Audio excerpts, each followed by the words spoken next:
In that case, I'm just gonna jump right in. Let's just do this. Yep. All right, here we go.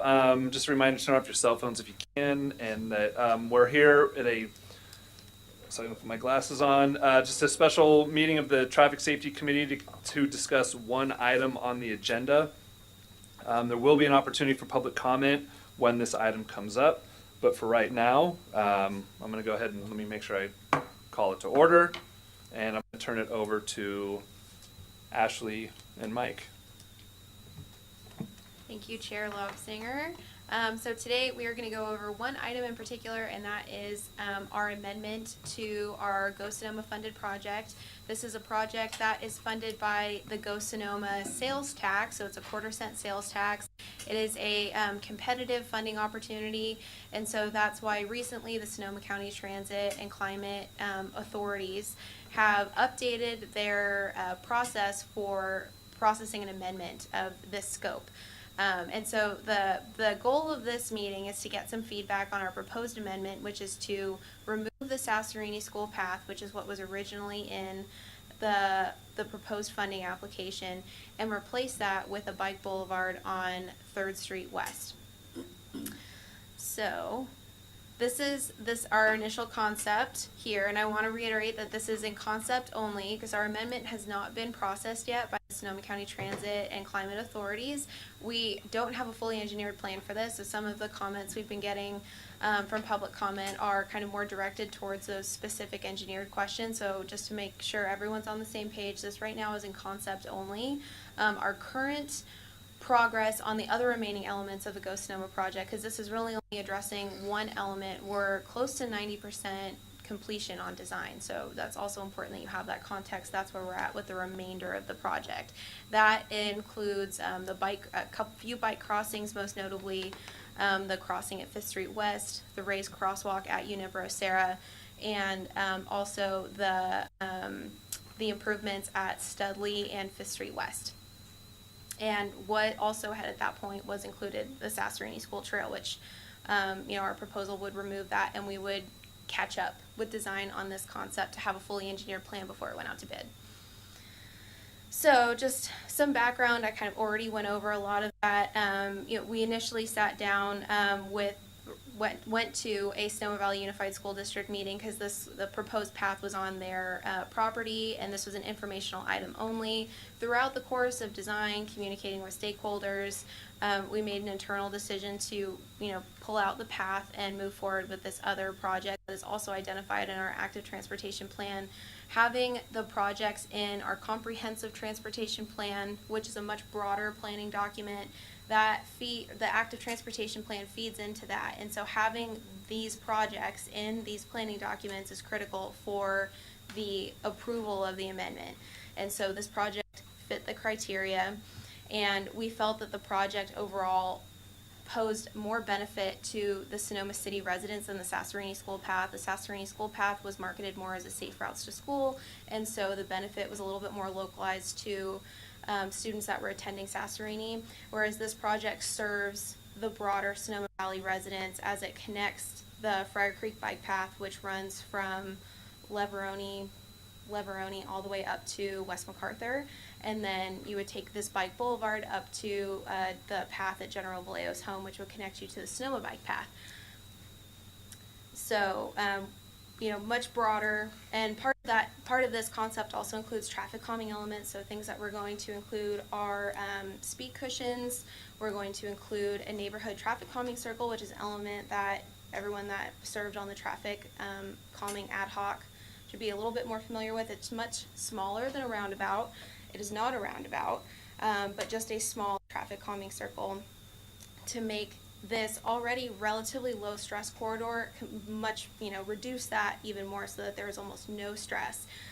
This does also include edge line striping, but to clarify, they're not bike lanes. They're just edge line striping to narrow the road, which is also a traffic calming feature. And again, this is bike boulevards tend to be more successful on roads with lower daily traffic volume, and so this is going to take an already somewhat low stress environment and reduce the stress completely. So the idea that bicyclists would be able to be on the road very comfortably. We took inspiration from Petaluma's 5th Street bike Bike Boulevard, which implements a lot of these same solutions, and residents in Petaluma have said that it's very successful and they're really happy with it.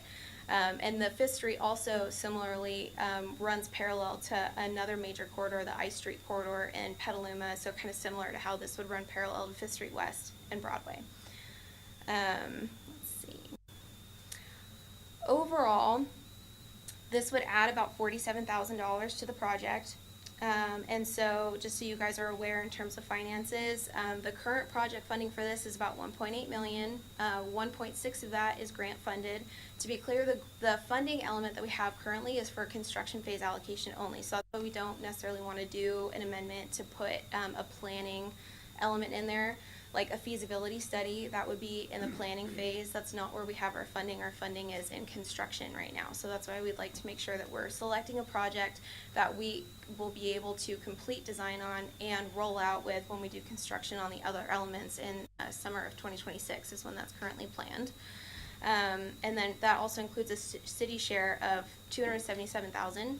So this is the funding before the added $47,000, and if we require more funding in order to make this project successful, we can consider a revised capital improvement program request to City Council for additional funding for this project. So any kind of funding gaps wouldn't be made up from the Sonoma County Transit Authority share. It would be gaps that the city would make up with our capital improvement plan. And I'll go back to the concept, which goes over a lot of our elements. These also include painted curb extensions. This is what we have suggested as well for our West Spain Street rehab project that was just approved at City Council.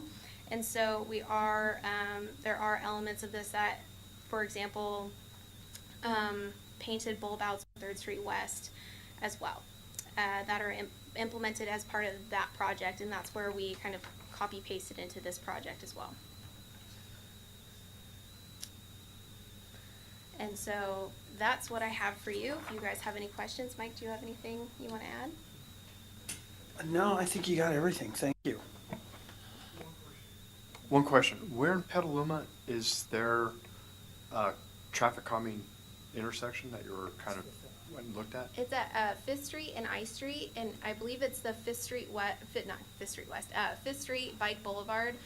The city of Petaluma has a whole page on it. We've implemented quite a few of their what they have already implemented on that street here because it's been very successful in Petaluma. I remember talking about it with you. Yeah, and so we're it was a great suggestion by the Bike Coalition, and so it's part of having these meetings is being able to implement feedback in a meaningful way to make these projects better.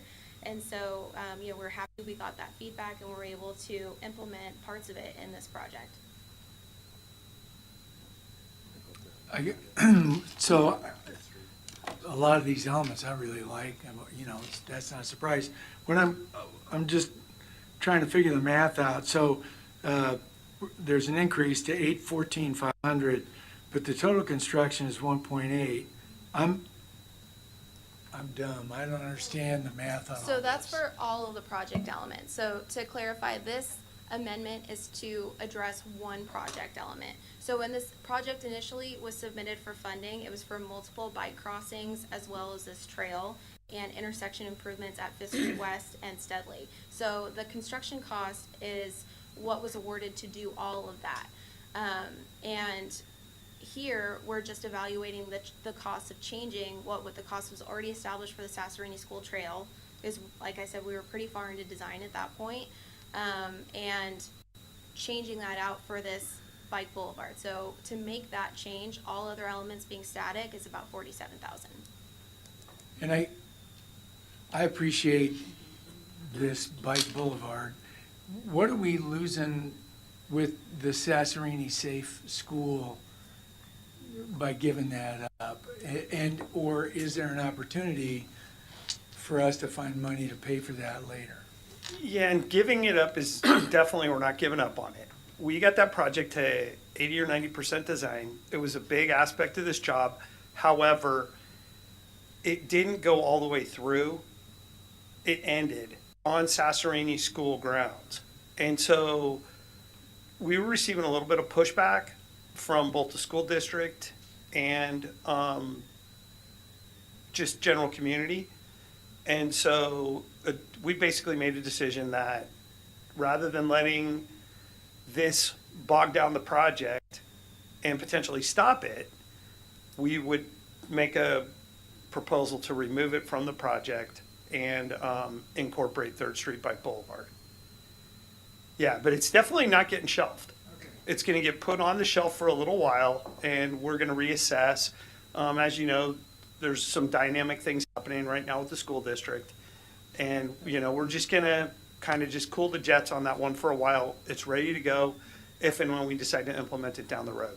And then also to clarify to his point, just to add, it is still very much a project in the active transportation plan. I noted earlier that to be competitive for this type of funding, those types of projects need to be in these broader planning documents. So it's totally possible that we can bring this project back for another grant. It's still eligible for grant funding. It just, in terms of how well does it fit in this project right now? Yeah, so that's kind of what we're addressing. And So. just from a citizen perspective, what always kills me is the Sassarini project was started back in 21, right? I mean, it's like it's been 4 years. The pace of government is pretty slow sometimes. Yeah, ooh, that's loud. Just as far as another money question, the 47,000, is that gonna be borne all by the city, or is that still like a city share with the grant money? So at this point, any kind of funding gaps would be borne, we would absorb those, the city would. And so the way that would work is we would take an amendment to our capital improvement program plan.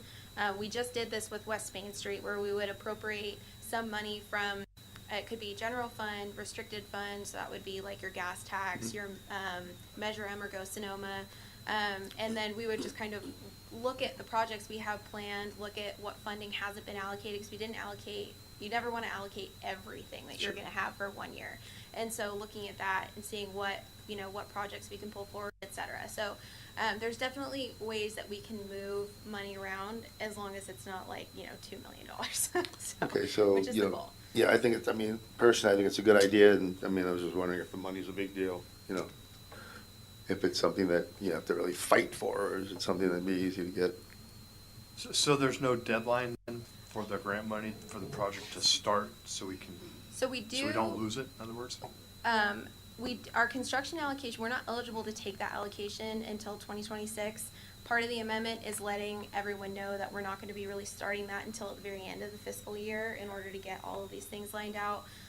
And then also, so the process of this amendment is going to go to the SCTCA Technical Advisory Committee, and that meeting is at the end of October. From there, SCTCA is going to take it to the Citizens Advisory Committee, which oversees the Measure M and Go Sonoma funding measure.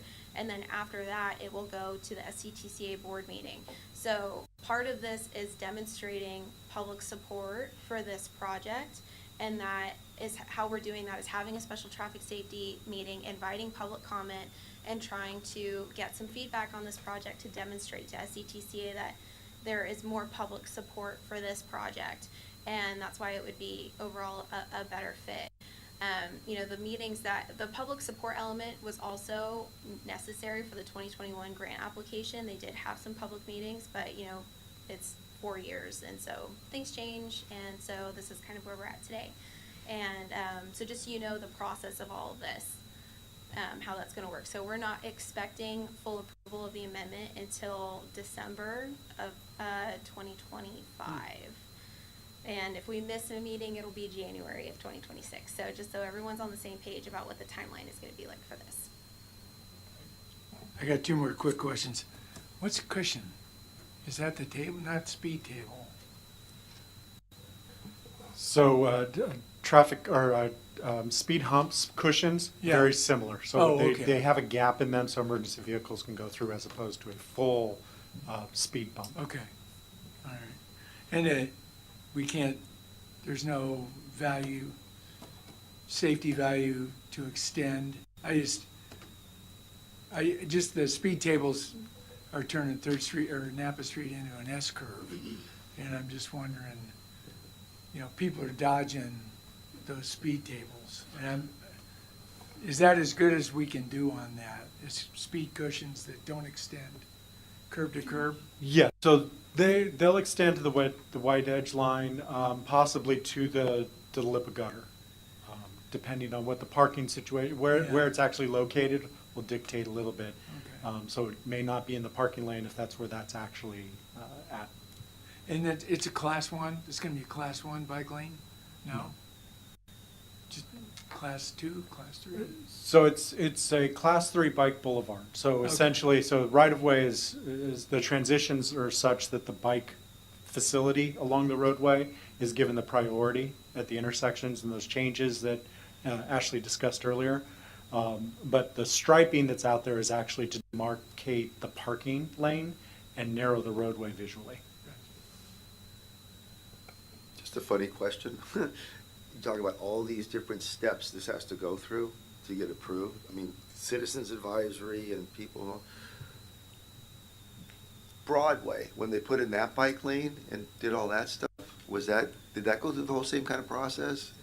So the reason we have to go through this process is because we're receiving grant funding, and the administering body is Sonoma County Transit and Climate Authority. They're the ones that are dictating this process because that's who we're getting the funding through.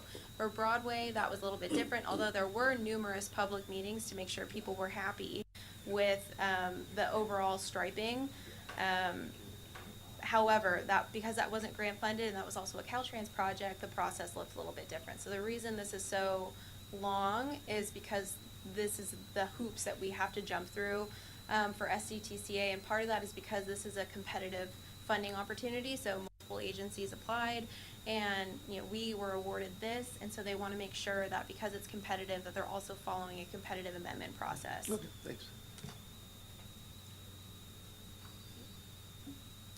I had a few questions here. Just logistically, do we know the locations of the speed cushions? Where we're planning on putting them on 3rd Street? The draft locations are shown on the plan. Okay. It's the little black and white.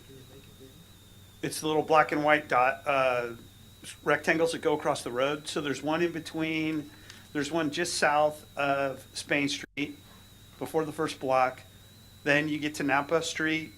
Then you go past Banchero, and then there's another before Robinson. Okay, I think I see them. It's like Yeah, trying to and find Waldo. then, and apologies for it not being bigger. And then I think that's it. So it's basically St. Francis and behind McCullough's, roughly. Yeah. Okay. One, and then one on the other side of Napa Street. Yeah. And Yeah. then the intersection striping, is that going to be every intersection between Arroyo and Napa Street, or just when I say the striping, the 4-corner striping crosswalks, will that be at every intersection? No, so that would just be at the intersections that are shown. So that's I didn't know if those were examples or if they were. Okay, so it looks like Betancourt and Andrew Street is what it's looking like. right with- curb extensions leading up to West Napa. We don't have it on West Napa because that is Caltrans. Yeah. And just for expediency's sake, we didn't want to go through an encouragement permit Okay. process. Yeah. And then the traffic circle being on Perkins. The last one is this. I think this is great. I'm all for 3rd Street, just kind of extending that path, and I think this is a great start. Is there anything about maybe more down, maybe doing a full bike lane, because it is it is really connecting bike paths? So are we? I don't know how I asked this. Are we looking down the road, no pun intended, of making this more of a bike lane walking area? I know it might involve easements, but extending the striping to be committed bike lanes and shortening and narrowing the road even more. It's kind of yeah. Yeah, so one of the other things that is to note, the change in the controls. There's a couple locations along 3rd Street where there's stop signs on 3rd Street approaches and not the cross street. Those will actually be reversed. So that's actually to fulfill, so yeah, I thought Ashley covered that as well. But the 2 locations where 3rd Street has stops, Andrix and Betancourt, yeah, those will actually be reversed. So it'll facilitate the traffic on 3rd Street for the cyclists. Okay. And then the traffic circle on Perkins. Okay, okay, got it. Maybe I just missed that. Okay, that's, One thing we also don't want to do is take away parking. So that area also has a lot of, doctors' offices, dentists. So it is somewhat commercial. So, we don't usually want to take away parking when we have those types of facilities. And so possibly putting in a bike lane would possibly narrow the road a little bit too much. Makes sense. anything else from the committee for right now? All right, at this time, we'll open it up for public comment. Just a reminder, public comment on this item only, and you will have 3 minutes. And I invite anybody up to speak on, speak.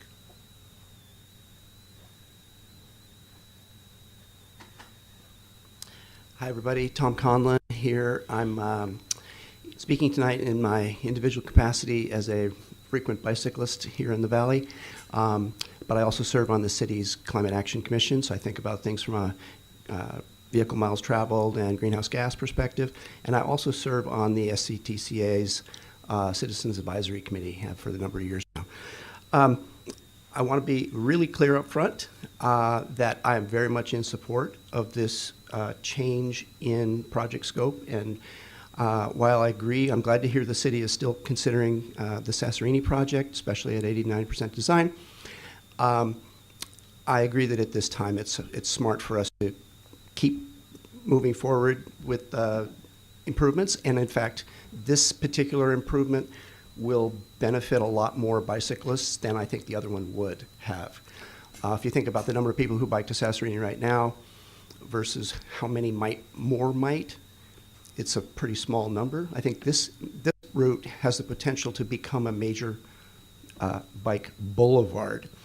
Now, we know bike boulevards are not as safe as Chair Lobsinger mentioned, a dedicated painted bike lane along this route, which would eliminate the car door problem that bicyclists have.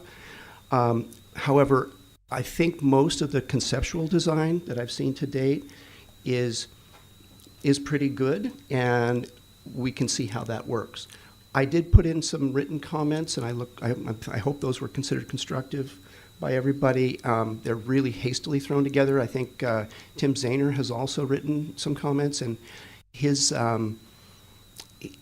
he and I talked after, and so I'm a little bit more comfortable moving forward with this conceptual plan.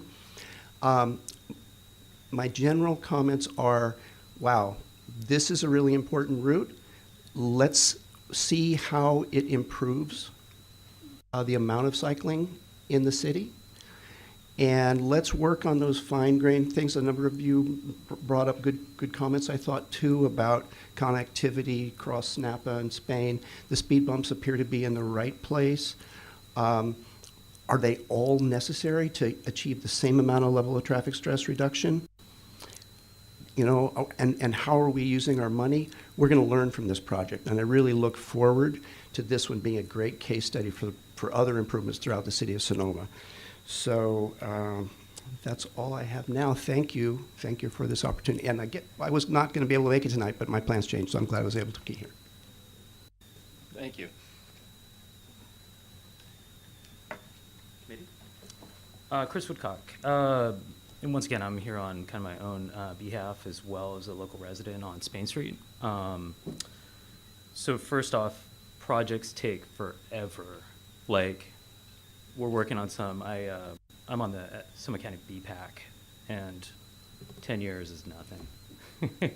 So anyways, I just wanted to say, Mike, this is great. Great design. I'm really looking forward, like Tom said, some of the design elements are really interesting and new for our community. So I'm really looking forward to see how they work. And living right over there, what is it, the little round, the traffic circle and the speed cushion. I'd be curious to see how those function, but after Spain Street, this is a real appropriate, bike boulevard. Even if it's a 3B, that's great. So anyways, I just want to throw my support behind it, and thank you guys. Yeah. Thank you.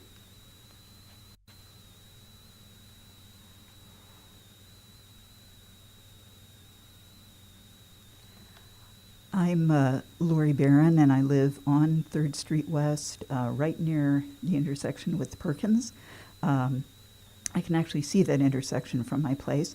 I did not receive any notice about this meeting or the project from either the city or any other entity. The only way I found out about it was my neighbor, who checks the city website now and then, happened to look at it this morning and saw this notice. She would have been here tonight too, but had to go out of town to a funeral.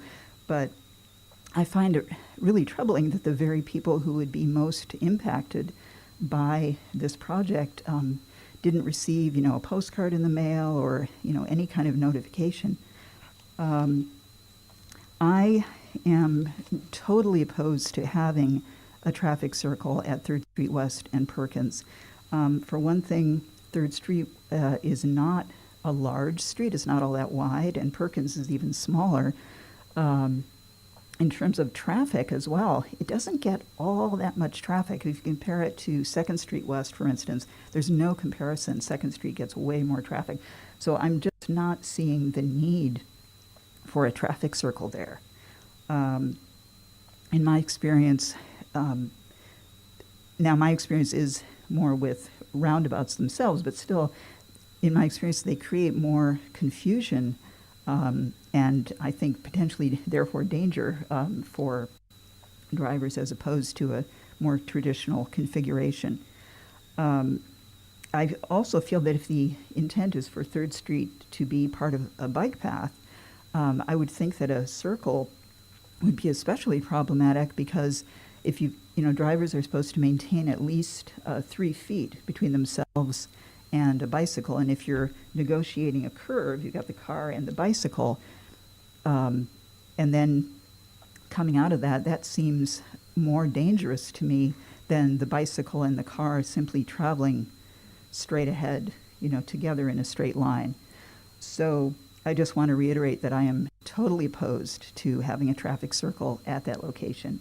And I know I'm not the only one as well. So thank you for listening. Thank you.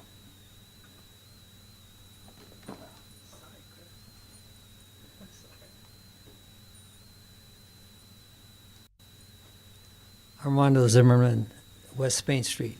I walked this route already. I biked this route already. And my issue is that the pedestrian operated signal at Napa Street and then the RRFBs at Spain Street. This is what I've encountered. This is just me. I haven't counted it.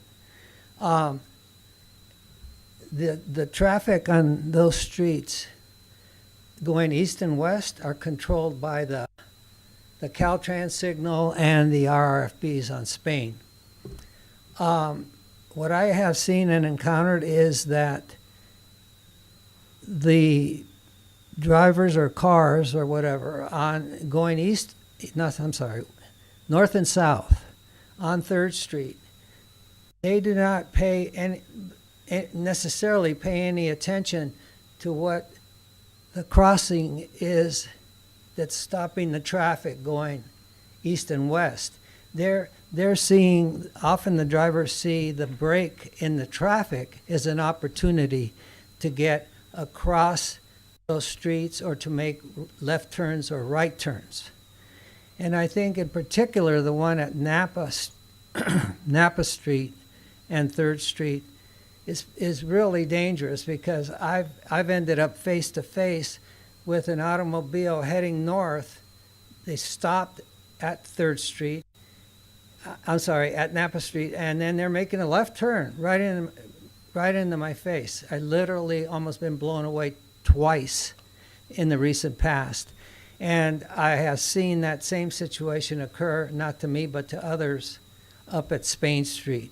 So I think it behooves giving some, special attention to that, because it would really want to connect. For me, that's the worst thing that I can run into or do run into, to connect with the bike path up going up to Vallejo or to get down south of Napa Street.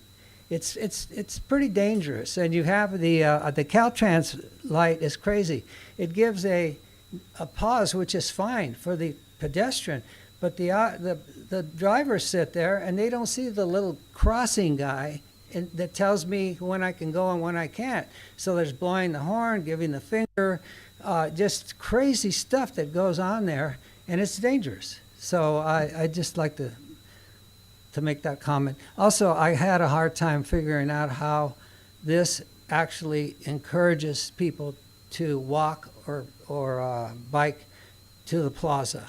I don't quite see the connection very well, so maybe I need help on that. Thank you. Thank you.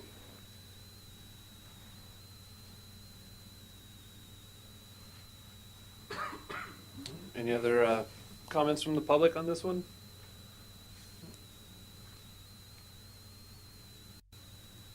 Hi, I'm Howard Sapper, and I'm here speaking on my personal, not on any of my role as any government official at all. But I just want to support this project. Tim called me and asked me to come out and say anything that's going to make the roads better for people on cycling and walking is something that I support both personally and professionally. So I just wanted to give my support to this project. Thank you.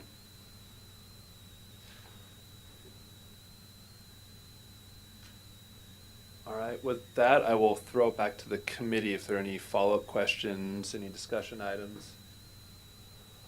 I just had one question, and just if you could just talk a little bit more about how we did land on the traffic circle on Perkins and then reversing the stop signs on Betancourt and Andrew. Can I add a question to that? Might tie into that? Sure. Like the woman had expressed with the traffic circle, bikers going, that possible, I'm sure that was all looked into and studied and figured out, but maybe a little explanation all on. So all of those treatments, the cushions, the traffic circle, all of those were looked at in relation to where the speeds were actually the highest. So it's a 25 mile an hour roadway. It's not posted, but it's a prima facie speed limit. So what we actually did is we actually could see where various speeds were increasing, either, above 25 miles an hour. And that's actually where we started to look at those different traffic calming measures. The one thing I didn't point out about the cushions earlier when you asked that question was not only the emergency vehicles, but it's also the pathway. Instead of a contiguous speed hump or table, it's got a break in it so that bicyclists can also go through without having to go over the bump. But all of those items were kind of all paired appropriately where we saw the speeds increasing. The changes in controls, that's to influence and actually help. If cyclists, again, state law still requires cyclists as vehicles to stop for stop signs. There are some states that that's not the law, but in the state of California, cyclists are required to stop for stop signs. By changing those controls, cyclists are encouraged and not having to stop along those roadways. The circle itself, located at that location, again, had to do with the travel speeds on the approaches to the location. And the 3 foot. So that's not to say it's a misnomer with the being appropriate with the 3 foot spacing, but that's really as you're traversing. If you're going to overtake a cyclist, now this is a class 3. This is a share the road facility, and so if the cyclist is in front of you, you shouldn't try and pass when there's not enough room to pass, right? The 3 feet would apply there. And so overtaking a cyclist, other than at that location, we'll just talk about over the course of the roadway, would only be done when there's an appropriate space, a gap in traffic to be able to go around the cyclist. When you get to the traffic circle itself, you wouldn't be overtaking a cyclist in the middle of that facility. The lane widths, everything, the way that that's actually would be designed is such that you wouldn't try and overtake a cyclist in that location. Cyclists would be encouraged to be in the middle of the lane to go through that and not even provide enough room around either side. Yes, sir. Will there be any kind of like reflectors for the bike lanes when it's, sun starts going down and people ride at night, or has that been thought of? So clarification, There is no bike lane, so the whole roadway is the bike facility. It's a shared facility. So the travel lane for the road cars is the same travel way for the cyclist, as opposed to a separated facility where the cyclist is in a separate lane rather than the other. So there are the lane markings, the white edge line would be retroreflective as well. Bicyclists need to have a light on their bike as well. So, and then any ambient light from homes or whatever would help enumerate or announce the facility. Did I catch all of those? I think. And I would just, I guess, I don't know if it's rhetorical or not, it seems to me by removing the stop signs on Third Street at Betancourt and Andrew, the traffic calming at Perkins is an enhancement to speed on the street and provides a benefit in terms of safety for everybody, because it's just going to bring the pressure down in terms of speed, correct? Correct. All complementary. All the elements are very complementary to each other. That sounds good. Anything else from the committee? All right, well, I think we're all done there, so I think, do we have a motion on the floor? Would anybody like to make a motion, or? I make a motion, we approve the project amendment as recommended. I second. Perfect. Roll call, right? Where's Kathy? I know. It's a great question. Never appreciated it more, let me tell you. Okay, committee member Domeno, Yes. committee member Brennan, Yes. committee member Coster, sorry, not Costco. Yes. Committee member Newman, Yes. youth member Mansfield, Yes. Chair Lobsinger. Yes. Motion passes unanimously. Thank you. Okay, nice having you there. All right, we are going to close that item, and with that, that is the adjournment of our special meeting. Thank you for coming. Thank you. That was. This is the best place.